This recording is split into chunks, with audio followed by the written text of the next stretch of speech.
یہ climate change ایک ایسی مصیبت ہے کہ جس میں قصور دوسروں کا ہے اور سب سے زیادہ خمیزہ ہم ہیں، بالکل، اور کرتے رہیں گے پروبیبلی، کیونکہ ہمارے پاس گلیشیئرز اور سفر کرتے رہیں گے.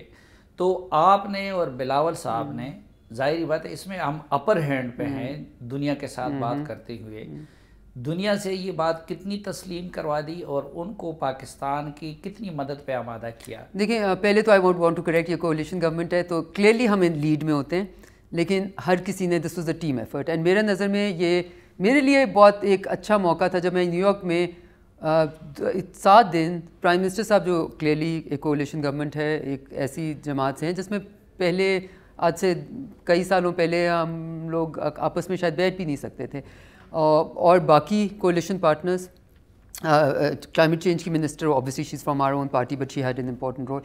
So it was good to see کہ پاکستان جب اپنے آپ کو خود مدد کرنا چاہتا ہے تو پاکستان کس طرح اپنے آپ کو آگے، اور اگر ہم یکجہتی کے ساتھ، کامن نیریٹو کے ساتھ، ایک common purpose, sense of purpose اور کاز کے ساتھ دنیا کو اپنی شکل دکھاتے ہیں تو ہم کتنی اچھی شکل دکھاتے ہیں.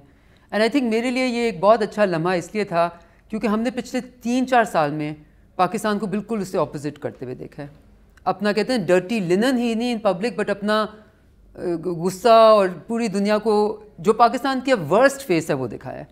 ورسٹ فیس کہ ہم اپنے آپ کو جلا لیں گے، پاکستان کو بھی جلا دیں گے بٹ اپنی پریزرویشن کی خاطر. تو ہم سارے بے شک ہم گلوبل نارتھ دنیا نے کیا رسپونڈ کیا پازیٹیولی؟ میں وہی بتا رہی ہوں. دیکھیں پہلے تو آپ نے دیکھا کہ فلیش اپیل ہوئی، پھر دوسری اپیل ہوئی، ٹھیک ہے، اور اس میں آپ نے دیکھا کہ کئی ملکوں نے ایئر بریجز تک دیے. اب پرابلم یہ کیا ہے سلیم صاحب؟ پرابلم یہ ہے کہ جب 33 ملین لوگ سفر کر رہے ہوں اور جب ان سب کو ٹینٹ چاہیے، ان سب کو کھانا چاہیے، ان سب کو ہر چیز ان کی آپ نے پوری کرنی ہے، ضروریات پوری کرنی ہے، تو پوری دنیا بھی سب کچھ بھیج دے گی تب بھی پورا نہیں ہوگا. اور دنیا کو ہم یہی بتا رہے ہیں کہ it's a drop in the ocean.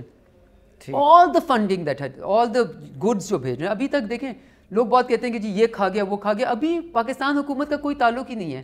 اس وقت جو فائنینسنگ اور فنڈنگ، یہ جو فلیش اپیل کے ذریعے آپ دیکھ رہے ہیں، یہ پاکستان حکومت کے ذریعے 1% بھی سمجھے نہیں آ رہا. یہ سب کچھ یو این کے سسٹم کے through, U N D P کے تھرو، WHO کے تھرو، WFP کے تھرو، سسٹم کے تھرو آتا ہے، اور باقی وہ دیتے ہیں اسسٹنس ان کائنڈ. کسی نے ٹینٹس بھیج دیے، کسی نے بلینکٹس بھیج دیے، کسی نے واٹر پمپس بھیج دیے.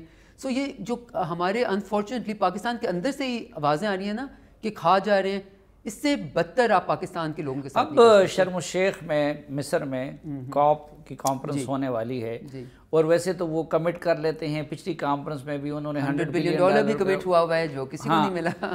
تو اس کے لیے پاکستان نے کیا تیاری کی ہے اور ادھر ہمارا کیس کیا ہوگا؟ کیونکہ پریکٹیکلی تو ہم سب سے زیادہ متاثر ہوئے، اور کیا توقع ہے آپ لوگوں کی؟ بالکل. دیکھیں ہم 2 چیزیں کرتے ہیں. ایک تو ہم کرتے ہیں کہ ملٹی لیٹرل ڈپلومیسی میں پاکستان ماشاءاللہ بہت اسٹرانگ ہے، ٹھیک ہے، اور آپ نیو یارک میں اگر جا کے دیکھیں، جنیوا میں دیکھیں، تو وہاں پہ پاکستان اپنے ویٹ سے بہت زیادہ اسٹرانگ ہے. اور اسی لیے میں جو لوگ کہتے ہیں نا فورن آفس ویک ہے، ان سے میں پوچھتی ہوں فورن آفس کا تو یہ کام ہے، وہ کام تو آپ دیکھ لیں کہ پاکستان اپنے ویٹ سے بہت زیادہ وہاں پہ ہماری امپورٹنس ہے، کیونکہ ہمارا اسکل سیٹ یہ کہتا ہے. سو ہیونگ سیڈ دیٹ، اب کلائمیٹ یہ جو COP27 ہوگا اس میں ایک ہم نے ملٹی لیٹرل ڈپلومیسی کرنی ہے. مطلب جیسے جو میں نے پہلے باتیں کی، میٹیگیشن فائنانسنگ کی بات ہے، اڈیپٹیشن فائنانسنگ کی بات ہے، کاسٹ اینڈ ڈیمیج کی بات ہے. کاسٹ اینڈ ڈیمیج کیا ہے؟ کاسٹ اینڈ ڈیمیج میں آسان الفاظ میں وہ یہ ہے کہ آج میرا یہ ڈیمیج ہو گیا پاکستان میں، 33 بلین کا ہوا، 30 بلین کا ہوا، ڈالرز کا، جتنے کا بھی ہوا، یہ ڈیمیج میرا ہوا، میرا اس میں کوئی قصور نہیں تھا. وہ جو 33 ملین پاکستانی ہیں جو سفر کر رہے ہیں، پانی کے اندر ڈوبے ہوئے ہیں، ان کا بھی کوئی قصور نہیں تھا.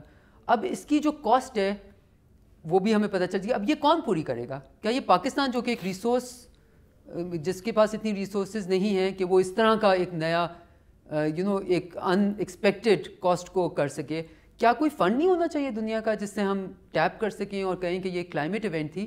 ایٹریبیوشن اسٹڈیز آپ کو بتاتی ہیں کہ یہ کلائمیٹ ایونٹ تھی، یہ ایک مانسون ایونٹ نہیں تھی، it was a climate event, right. جب یہ پروو ہوتا جاتا ہے سائنٹیفک ایٹریبیوشن اسٹڈیز کے ذریعے کہ یہ پاکستان میں ایک کلائمیٹ ایٹریبیوٹیڈ کرائسس کلیمٹی آئی، تو پھر کیا گلوبل آرکیٹیکچر میں ایک فنڈ اویلیبل نہیں ہونا چاہیے جو کہ اس کو فنڈ کر سکے؟ تو یہ ہمارا کام ہے at the multilateral level, جو اس طرح کی ہم ایڈوکیسی، اس کے لیے تیاری ہو رہی ہے. اس کے لیے تیاری ہو رہی ہے.